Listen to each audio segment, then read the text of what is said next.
우리는 지지난주에 베냐민을 대신하여 모든 대가를 치르겠다는 유다의 모습에서 예수님의 모습을 볼 수 있다는 메시지를 들었습니다. 그러나 유다가 나서서 변호했지만 이제 모든 것은 총리의 결정에 달려 있었습니다. 오늘 본문 1절부터 6절은 요셉의 용서에 대해서 이렇게 기록하고 있습니다. 요셉이 형들을 어떻게 용서했는가를 기록하고 있습니다. 자, 1절 말씀을 보시면 요셉이 시종하는 자들 앞에서 그 정을 억제하지 못하여 소리질러 모든 사람을 자기에게서 물러가라 하고 그 형제들에게 자기를 알리니 그때에 그와 함께한 다른 사람이 없었더라. 요셉은 하인들 앞에서 더 이상 그 정을 억제할 수 없어서 거기에 있는 모든 하인들을 물러가도록 큰 소리로 명령을 했습니다. 요셉이 시종하는 자들 앞에서 그 정을 억제하지 못하여 소리 질러 모든 사람을 자기에게서 물러가라 하고 다 물러가라고 명령했습니다. 그리고 형들에게 자신이 누구인지를 알렸을 때 그곳에는 형들 외에는 아무도 없었습니다. 그 형제들에게 자기를 알리니 그때에 그와 함께한 다른 사람이 아무도 없었더라. 여러분, 요셉의 용서에는 이처럼 배려가 있었습니다. 요셉은 형들을 용서했습니다. 그런데 형들을 제외하고 모두 밖으로 나가도록 명령했습니다. 왜냐? 형들이 당황해하거나 놀라는 모습을 하인들에게 보여주고 싶지 않았던 것입니다. 이런 거죠. 행여나 요셉이 형들과 대화를 하는 중에 하인들이 그 형들이 총리인 요셉에게 잘못했던 그 죄를 눈치챈다거나 형들이 지금 이 총리로 서 있는 이분을 노예로 팔았고 구덩이에 빠뜨렸고 그래서 고생을 시켰구나 라는 이런 잘못들을 알아차리지 못하도록 모두 밖으로 나가도록 했다는 것입니다. 형들과 막 대화를 하는데 하인들이 그걸 들으면 어떻게 되겠어요? 형들이 얼마나 민망하겠어요?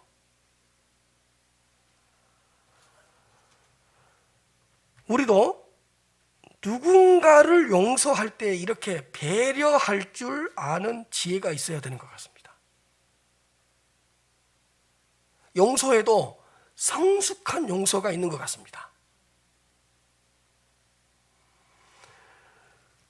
용서를 받는 사람들을 최대한 배려하면서 용서할 수 있는 그런 탁월한 지혜가 요셉처럼 있어야 되는 것 같습니다. 요셉의 용서에는 이렇게 배려가 있었다는 것을 반드시 기억하시길 바랍니다. 2절입니다. 요셉이 큰 소리로 우니 애굽 사람에게 들리며 바로의 궁중에 들리더라. 요셉은 감정을 억제하지 못하고 그 자리에서 큰 소리로 울었습니다. 얼마나 크게 울었던지 애굽 사람에게 들리며 바로의 궁중에까지 들렸다고 기록되어 있습니다.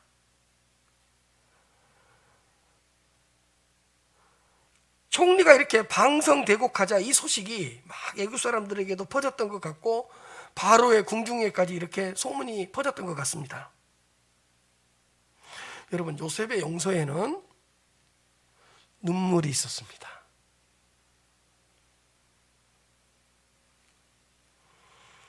그동안 요셉은 항상 울고 싶을 때는 그 자리를 피해서 딴 곳에 가서 울고 왔었습니다. 요셉은 이 형들을 이미 용서했습니다. 만일 용서하지 않았더라면 그 형들은 그동안 마땅한 대가를 수십 번 치렀을 것입니다. 요셉은 총리의 권한으로 언제라도 형들에게 복수할 수 있었습니다.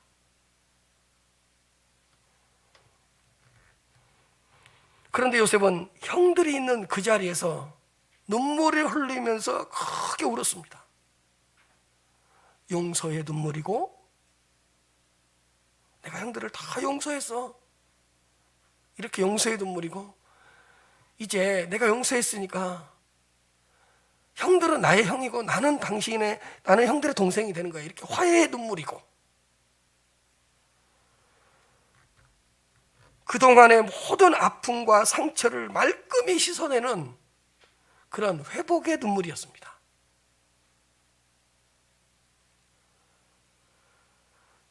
형들과 자기 사이에 22년 동안 막혀 있었던 그 막힌 담을 허물어뜨리는 그런 눈물이었습니다. 얼마나 크게 울었겠어요.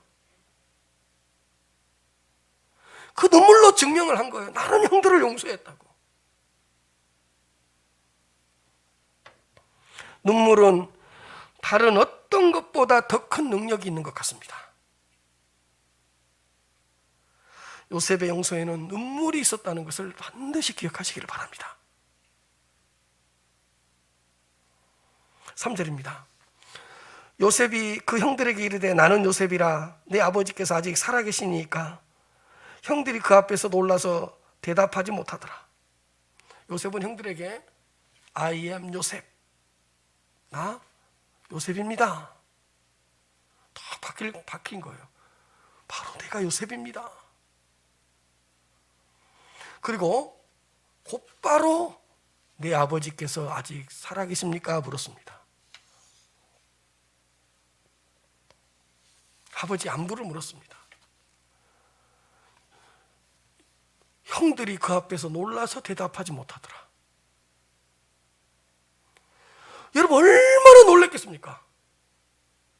그동안 총리로 서 있었던 그 총리가 내 동생 요셉이라고? 그동안 우리에게 양식을 주었던 이 총리가 내 동생 요셉이라고? 얼마나 놀랐겠습니까? 형들이 그 앞에서 놀라서 아무 대답도 하지 못하더라. 요셉의 용서에는 여러분 온유함과 친절함이 있었습니다.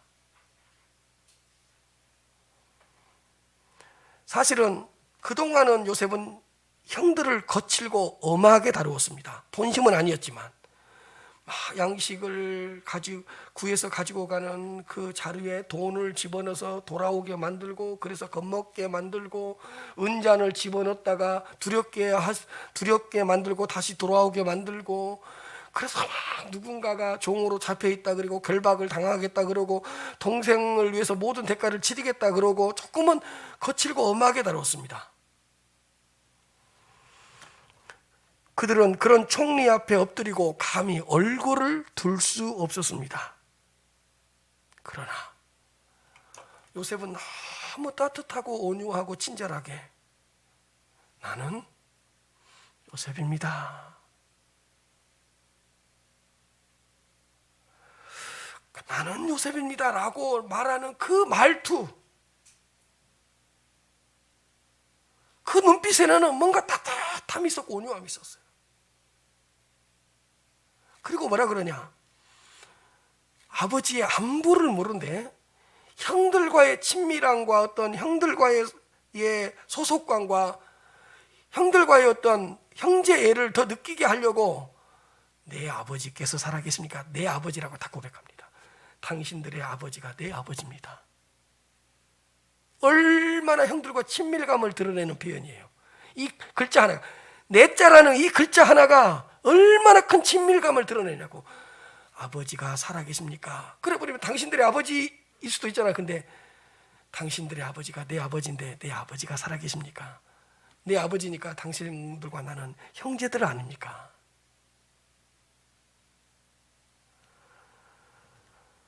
여러분, 우리는 보통 이렇게 중요합니다. 용서를 받는 자의 태도와 용서를 받아야 되는 그 사람의 태도와 자세를 많이 이야기합니다. 왜요? 그게 중요하니까요.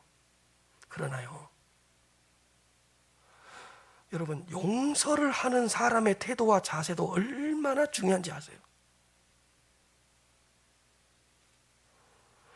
여러분, 어떻게 용서를 받느냐도 중요하지만요, 어떻게 용서를 할 것인가도 정말 중요합니다.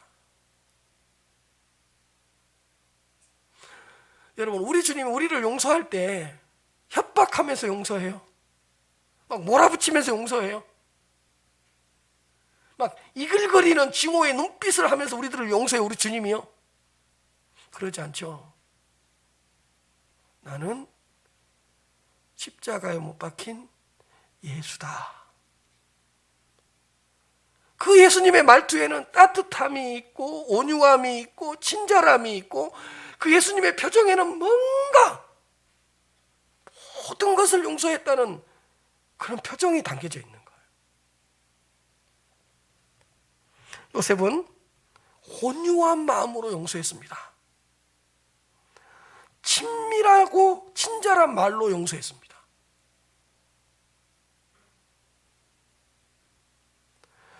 여러분, 용서를 할 때 용서를 하는 그 사람의 얼굴 표정, 말투, 눈빛, 행동 하나, 마음이 그렇게 중요합니다.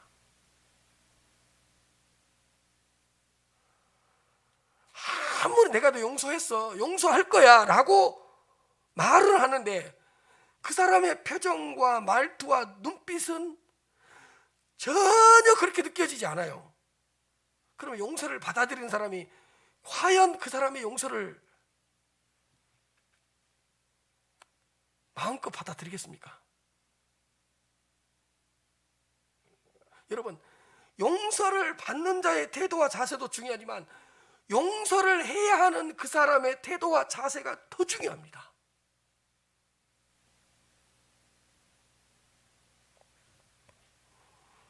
요셉은 나는 요셉입니다.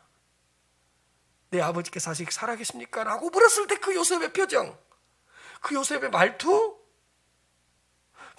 그때 요셉의 마음, 그때 요셉의 그 손과 발, 그 행동 하나, 사실은 요셉이 내가 당신들을 용서합니다라는 이 말보다 그 말을 하고 있는 요셉의 표정과 요셉의 말투와 어떤 요셉의 눈빛과 그 요셉의 그런 분위기 속에서 아마 용서를 누렸을 수도 있습니다. 여러분, 요셉의 용서에는 이렇게 온유함과 친절함이 있었다는 걸 꼭 기억하시기를 바랍니다. 4절입니다. 요셉이 형들에게 이르되 내게로 가까이 오소서. 그들이 가까이 가니 이르되 나는 당신들의 아우 요셉이니 당신들이 애굽의 판자라. 요셉이 형제들에게 뭐라고 이야기를 하냐? 형님들, 내가 당신들을 용서했으니까 내게로 가까이 오십시오. 다 초대를 한 거예요. 그들이 가까이 가니 형들이 그 요셉에게로 가까이 간 거예요. 여러분, 22년 만에 요셉과 형제들이 진정으로 가까워졌습니다.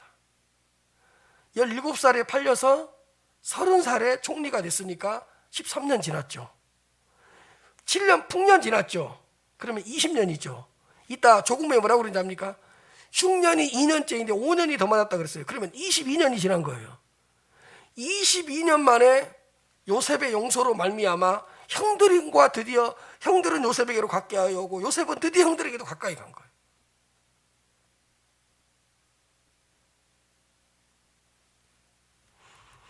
여러분, 요셉의 용서에는 뭐가 있었는지 아십니까? 가까이 오게 했습니다. 가까이 오게 했습니다. 저는 이 부분에서 너무 진한 감동을 받았습니다. 요셉과 형들은 22년 동안 서로 떨어져 있었고 멀어져 있었습니다. 죽었는지 살았는지 요셉이 생사도 확인되지 않는 채 연락도 하지 못한 채로 22년 동안이나 떨어져 있었고 멀어져 있었습니다. 그러나 이제 그들은 다시 가까이 하게 되었습니다. 여러분, 요셉이 형들을 진정으로 용서하지 않았더라면 가까이 오라고 하지 않았을 것입니다. 여러분, 서로 가까이 할 수 있는 것보다 더 큰 용서와 더 큰 화해의 증거가 어디 있겠습니까?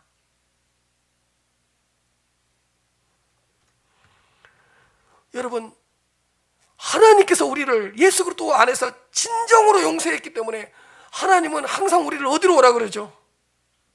내게로 가까이 와라. 내게로 가까이 와라.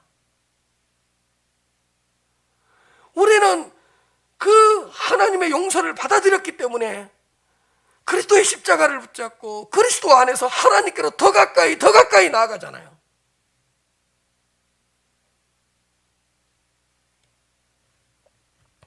용서는 했는데 너는 더 이상 나한테 가까이 오지 마. 여전히 거리를 두고 여전히 멀리 하고 있다면 진정한 용서는 아닐 것입니다.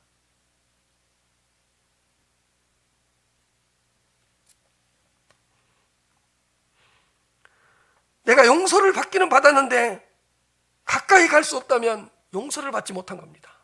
우리가요, 하나님께 용서를 받았어요. 근데 희한하게 하나님께 가까이 갈 수가 없고 가까이 가기가 싫어요. 왜 그러죠? 하나님의 용서를 받아들이지 못했기 때문입니다. 저는 이 부분이 너무너무 감동적이었습니다. 내게로 가까이 오소서.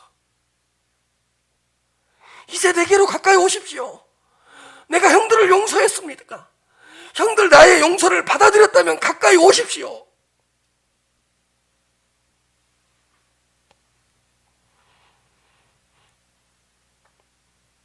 요셉은 말로만 용서를 한 것이 아니라 이렇게 행동으로 옮겼습니다. 내가 당신들을 용서했습니다. 그러니 가까이 오소서. 자신에게 가까이 오게 했습니다. 진정한 용서에는 이렇게 행동이 따르는 것 같습니다. 요셉의 용서에는 가까이 오게 하는 것이 있었다는 것을 다시 한번 기억하시기를 바랍니다. 그러면서 뭐라 그러냐? 나는 당신들의 아우 요셉이니 당신들이 애굽의 판자라.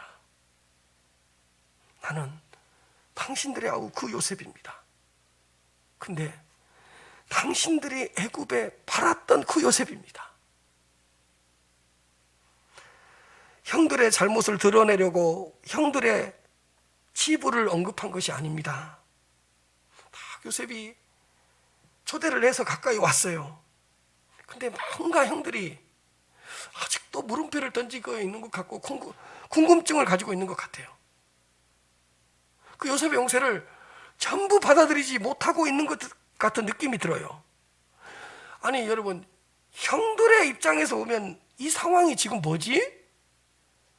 아니 갑작스럽게 총리였던 그 사람이 내 동생 요셉이라고? 우리가 팔았던 그 요셉이라고? 아마 쉽게 받아들일 수 없는 상황이었을 것입니다.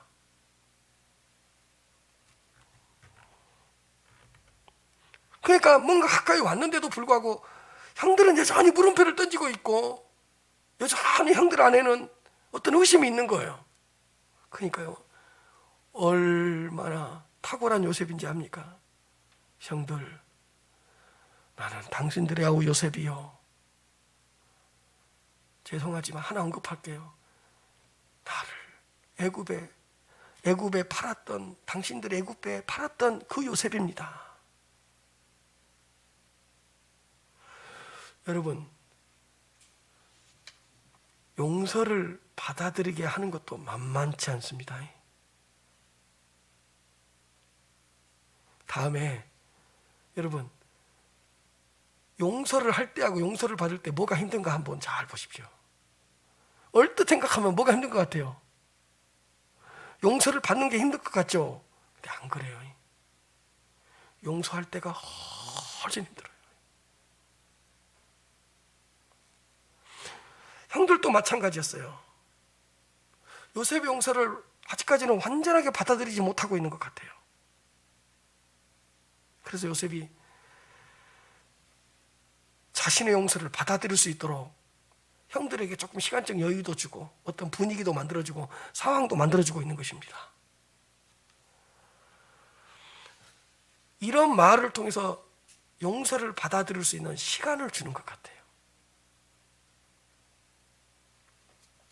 이것 또한 요셉의 용서에 들어있는 아주 중요한 특징이라고 생각합니다.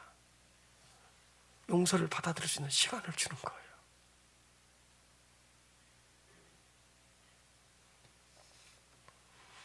(5절에서 6절입니다)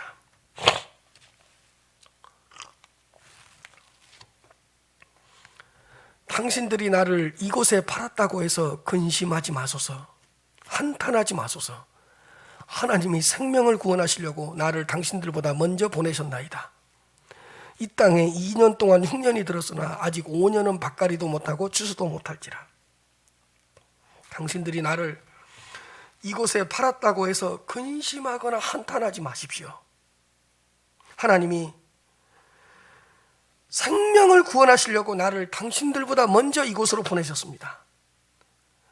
이 땅에 2년 동안 기근입니다. 기근이 들었었습니다. 그런데 5년 동안은 기근이 또 계속 지속될 것이기 때문에 5년 동안은 밭갈이도 못하고 추수도 못할 것입니다. 다 형들한테 이렇게 이야기를 해주는 거예요. 형님들, 앞으로 5년 동안 기근이 계속될 것입니다. 밭갈이도 못하고 추수도 못할 것입니다. 그러나 내가 5년 동안 모든 양식을 공급해 드리겠습니다.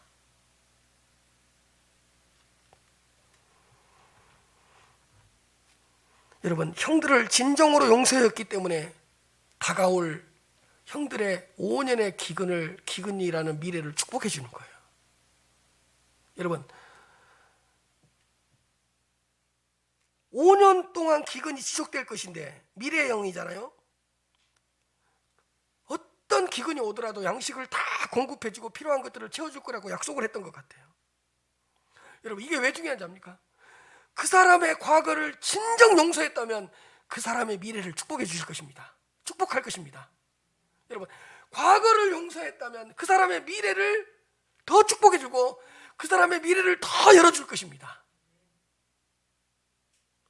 요셉은 그동안의 과거의 아픔과 상처와 모든 것을 주었던 그 형들을 용서했습니다.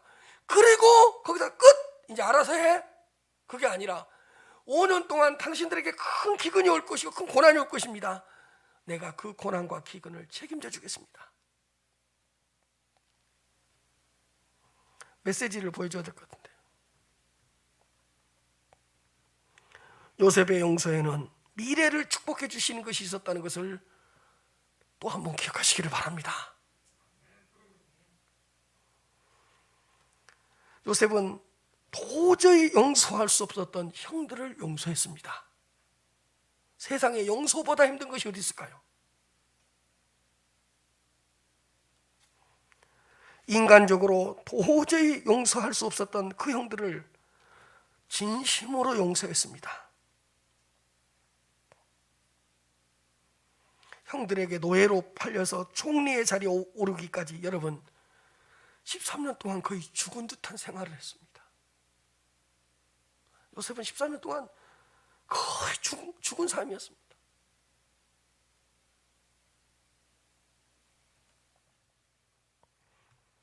형들에게 노예로 팔린 후 모함을 당했고 심지어는 감옥에도 갇혔습니다. 13년 동안 얼마나 많은 아픔과 상처와 고난을 겪었는지 모릅니다. 그러나 요셉은 형들을 미워하지 않았습니다. 복수의 칼날을 갈지도 않았고 만났을 때에 복수하지도 않았습니다. 그런데 사랑하는 성도 여러분, 요셉은 형들을 어떻게 해서 용서할 수 있었을까? 이게 중요한 게 아닐까요? 자신을 죽음의 문턱까지 내려가게 했었던 그 형들을 어떻게 용서할 수 있었을까요?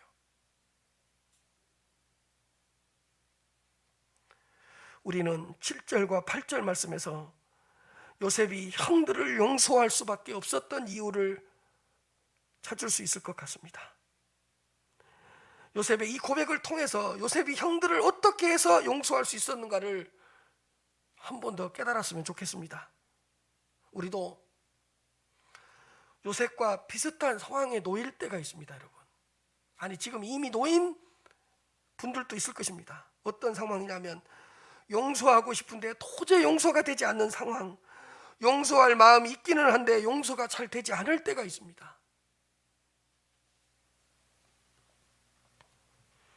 조금 더 과장되게 표현하면 진짜 용서하고 싶지 않는 사람들이 있을 수 있습니다.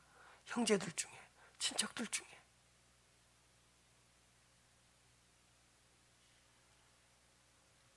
그런데 요셉의 이 고백을 통해서 용서에 대한 영적인 교훈을 얻었으면 좋겠습니다. 자, 7절, 8절 말씀입니다. 하나님이 큰 구원으로 당신들의 생명을 보존하고 당신들의 후손을 세상에 두시려고 나를 당신들보다 먼저 보내셨나니 그런즉 나를 이리로 보낸 이는 당신들이 아니요 하나님이시라. 하나님이 나를 바로에게 아버지로 삼으시고 그 온 집의 주로 삼으시며 애굽 온 땅의 통치자로 삼으셨나이다. 요셉이 형들을 용서할 수 있었던 첫 번째 이유, 섭리신앙이 있었습니다. 하나님께서 모든 사건을 주관하신다는 섭리신앙이 있었습니다. 보이지 않는 하나님의 손이 자신의 삶 가운데 개입하시고 간섭하시고 터치하고 계신다는 하나님의 섭리를 믿는 섭리신앙이 있었습니다. 하나님께서 자신의 삶을 주도적으로 이끌어 가신다는 이런 섭리신앙이 있었습니다. 여러분, 세상에는 우연한 것이란 어떤 것도 없습니다. 그냥 되어지는 어떤 일 절대로 없습니다. 어쩌다가 되는 일 그런 거 없습니다.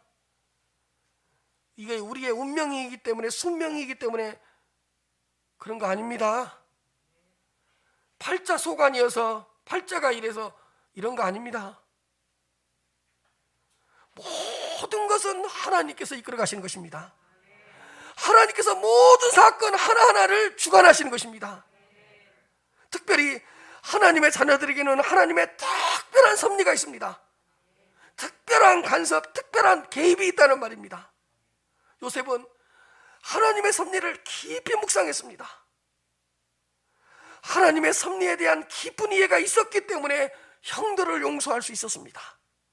그래, 내가 노예로 팔린 것도 하나님의 뜻이 있었을 것이고, 보디발의 아내에게 모함을 받은 것도 하나님의 계획 가운데 있었을 것이고, 감옥에 갇힌 것도 하나님의 섭리 안에 있었을 거야. 그래, 하나님께서 허락하시지 않았더라면 어떤 일도 일어나지 않았을 것인데 하나님께서 허락하셨기 때문에 이 모든 일들이 나에게 일어났던 거야.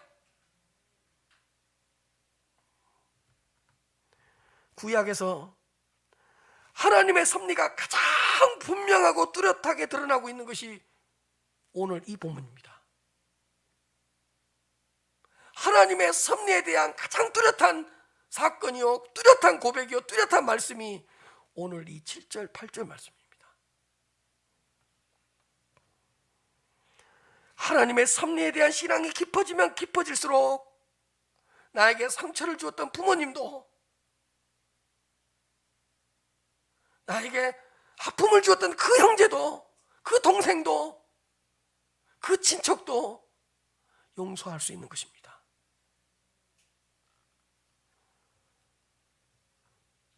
하나님의 섭리에 대한 깊은 이해가 있었기 때문에 요셉은 형들을 무조건적으로 용서할 수 있었다는 걸 기억하시기를 바랍니다.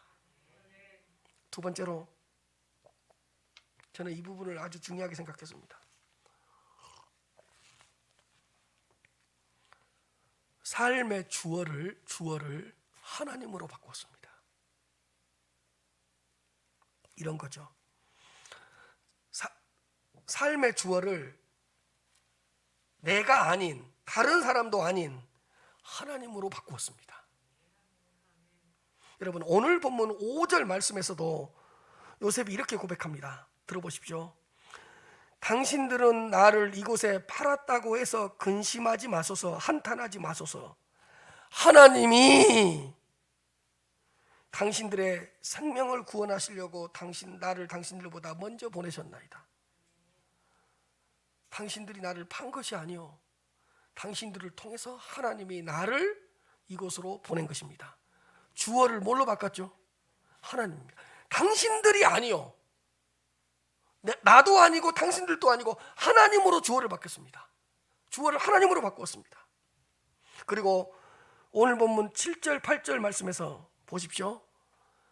하나님이 큰 구원으로 당신들의 생명을 보존하고 당신들의 후손을 세상에 주시려고 나를 당신들보다 먼저 보내셨나이다. 그런즉 나를 이리로 보낸 이는 주어를 바꿔버려요. 당신들이 아니요 하나님이시라. 하나님이 나를 바로에게 아버지로 삼으시고 그 온 집의 주로 삼으시며 애굽 온 땅의 통치자로 삼으셨나이다. 요셉은 자신에게 일어난 모든 사건의 주어를 뭘로 바꿔버리죠? 하나님으로 바꿔버립니다. 하나님으로 바꿔버립니다. 여러분, 자기 자신이나 어떤 타인을 주어로 삼지 않았습니다. 이런 거죠. 나를 주어로 삼는다는 것은 내가 이렇게 했다, 내가 했다, 이걸 나를 주어로 삼는 거잖아요. 그 다음에 형들이 나를 팔아서 형들이 나를 어떻게 해서 형들이 이렇게 해서 그러면 주어가 누가 되는 거죠? 형들이 되는 거죠. 형들이 그랬으니까 내가 그러면 내가 주어가 되는 건데, 요셉은 사람을 주어로 삼지 않았습니다. 그때 그 환경이 나를 이렇게 만들었어. 그 어떤 환경을 주어로 삼지 않았습니다. 자신에게 일어난 모든 사건의 주어를 뭘로 고백했죠? 하나님으로 고백했습니다. 사랑하는 성도 여러분, 내 삶의 주어를 항상 하나님으로 삼으시기를 바랍니다. 나를 주어로 삼으면, 나를 앞세우면 모든 일이 꼬입니다. 될 것 같은데 꼬입니다. 다른 사람, 타인, 다른 사람이 부모님 때문에 엄마가 나한테, 아빠가 나한테, 형이 나한테, 누나가 나한테, 동생이 나한테 다른 사람을 주어로 삼고 계속 사람을 내세우면 그 문제가 점점 미궁 속으로 빠져듭니다. 사람을 주어로 삼으면 어떤 문제도 해결되지 않습니다. 내 인생의 주어를 하나님으로 바꾸시기를 바랍니다.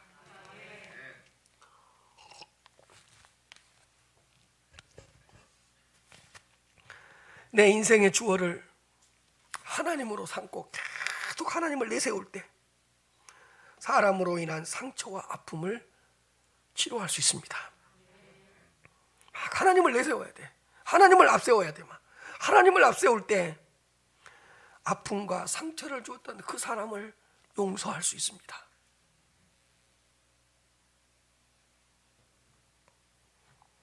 요셉은 자신의 삶의 주어를 하나님으로 삼았기 때문에 형들을 용서할 수 있었습니다. 여러분, 하나님을 주어로 삼으면 하나님의 눈을 갖게 되고요, 하나님의 관점을 갖게 되고요, 하나님의 마음으로 그 사건, 그 사람을 바라볼 수 있습니다.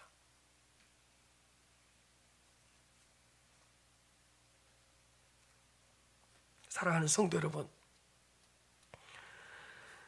어떤 이야기를 할 때마다, 무슨 이야기를 할 때마다 하나님을 주어로 삼고 하나님을 가장 앞자리에 두시기 바랍니다. 내 삶을 이야기할 때도 가장 먼저 하나님을 내세우면서 하나님을 주어로 삼으셔서 어떤 문제라도 해결받으시고 어떤 사람이라도 용서할 수 있는 그런 성도님들이 되었으면 좋겠습니다. 마지막으로 하나님의 뜻을 깨달았습니다.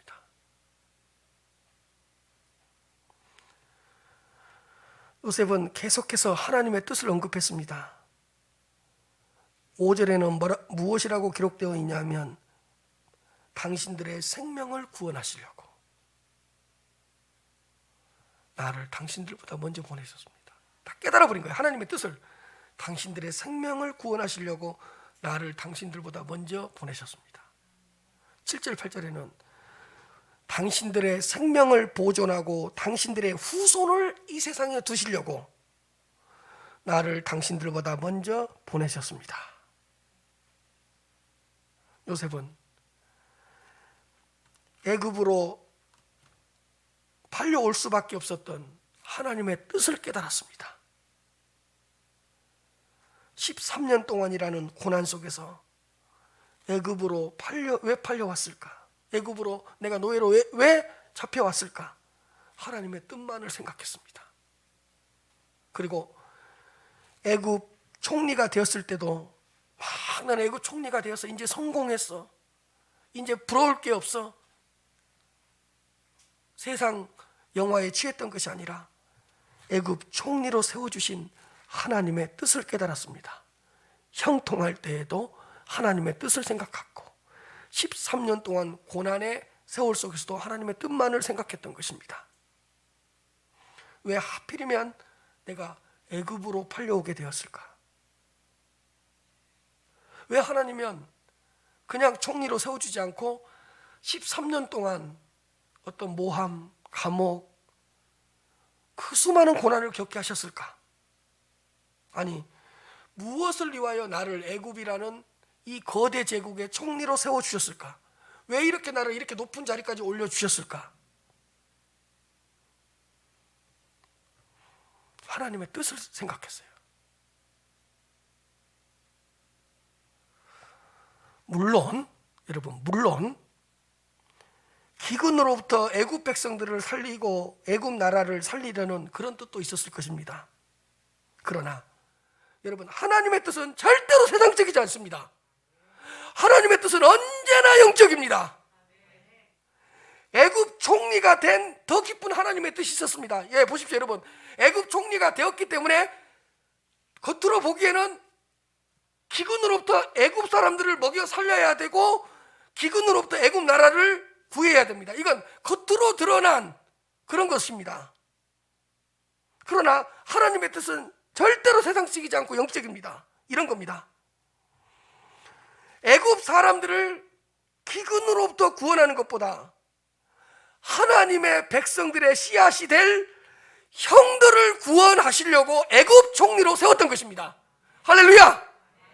겉으로 보기에는 7년이라는 기근 동안 애굽 사람들을 살려내려고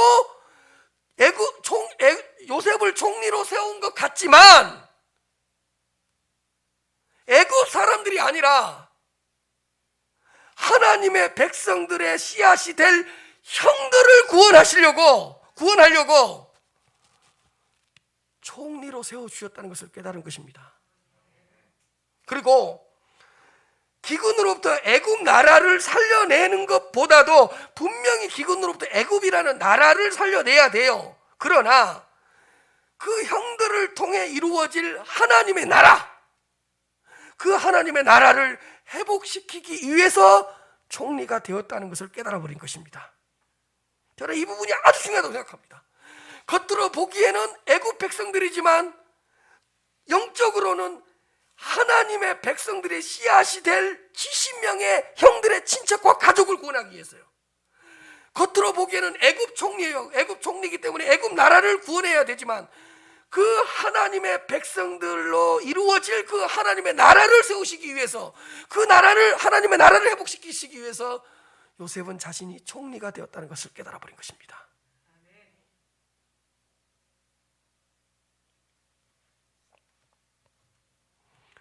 나를 바로에게 아버지로 삼으신 것도, 그 온 집의 주로 삼으신 것도, 애굽 온 땅의 통치자로 삼으신 것도 형들의 가족과 친척, 출애굽기 1장 5절에서는 70명이라고 이야기를 해요.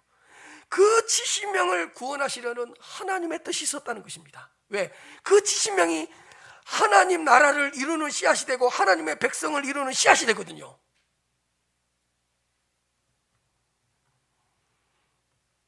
노예로 팔려온 것도, 모함을 받아 감옥에 갇힌 것도, 이 모든 것은 하나님의 뜻을 이루려는 하나님의 섭리였다는 것입니다. 애굽 총리가 된 것도 하나님의 뜻을 이루려는 하나님의 섭리였다는 것입니다. 형들과 형들의 가족과 그 친척 하나님의 백성 70명이, 여러분 하나님의 백성 70명이 애굽의 수백만 명보다 중요했던 것입니다.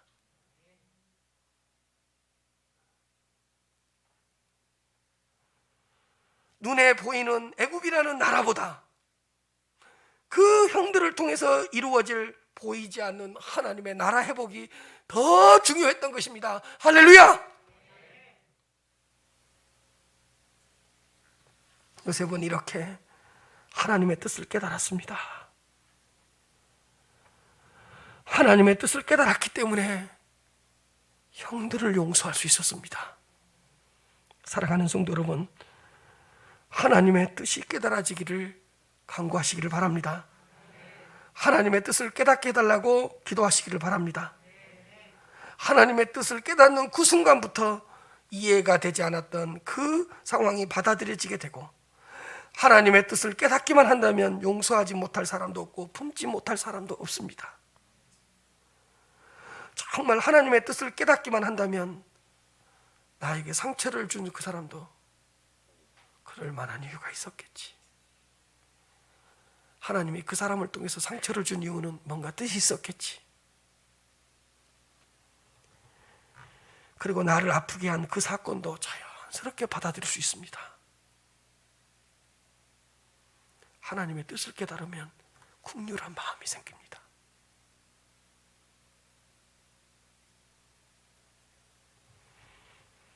그런데 혹시요,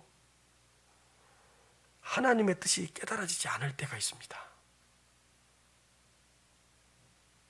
그럴 때는요, 이렇게 하면 돼요. 그냥 하나님의 뜻이 있다고 믿어버리시길 바랍니다. 도저히 하나님의 뜻이 깨달아지지 않아요. 그러면 하나님의 뜻이 있다고 그냥 고백하고 믿어버리기를 바랍니다. 왜 그런지 아세요? 하나님의 뜻이 없는 고난은 없기 때문입니다. 하나님의 뜻이 없는 고난은 없어요. 그러니까 그 고난을 통해서 이루시고자 하는 하나님의 뜻이 있으니까, 하나님의 뜻을 깨닫지 못할 때는 그 고난을 통해 하나님의 뜻을 이루실 계획이 있을 것이다 그냥 믿어버리세요. 그리고 하나님의 뜻이 없는 아픔과 상처도 없잖아요. 그 아픔과 그 상처를 통해서 이루시고자 하는 하나님의 뜻이 있는 거니까. 하나님의 뜻이 없는 형통도 없습니다. 모든 형통에는 그 형통 자체가 하나님의 뜻이 아니라 그 형통을 통하여 이루시고자 하는 하나님의 뜻이 있다는 것입니다. 하나님께서 우리 성도님들을 향한 하나님의 뜻을 조금씩 밝히 드러내 주실 것입니다. 하나님의 뜻을 깨달으셔서 어떤 역경과 시련도 이겨내시고 어떤 사람도 용서하면서 살아가시기를 바랍니다. 사랑하는 성도 여러분, 혹시 그동안 용서가 되지 않고 용서하지 못한 사람이 있었다면, 이해가 되지 않는 사람이 있었다면 요셉처럼 용서할 수 있는 이 사순절 둘째 주일이 되기를 주님의 이름으로 축복합니다.